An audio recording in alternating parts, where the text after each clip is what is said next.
कोल्हापूरमध्ये शिक्षक बँकेच्या सभेत गोंधळ, सत्ताधाऱ्यांकडून योग्य उत्तरं दिली जात नसल्याच्या आणि शिवराळ भाषा वापरल्याचा विरोधकांचा आक्षेप।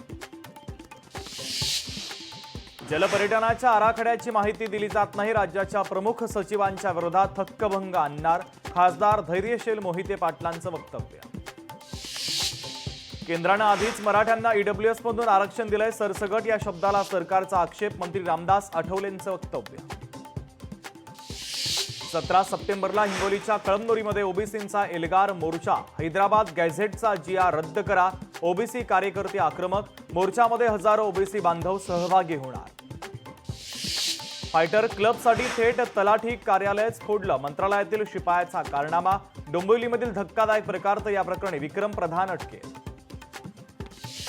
अकोल्यामध्ये विसर्जन मिरवणुकीच्या दरम्यान वाद, पोलीस आणि मंडळाच्या कार्यकर्त्यांमध्ये शाब्दिक बाचाबाची, तर पोलिसांनी कार्यकर्त्यांना विनाकारण मारहाण केल्याचाही आरोप।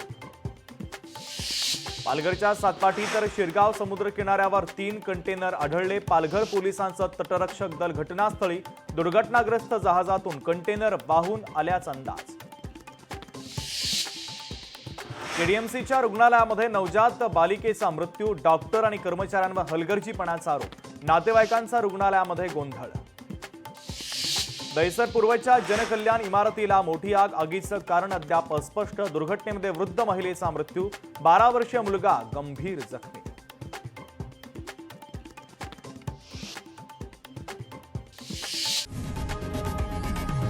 लोकशाही मराठी ऐका, पहा, जागरूक रहा।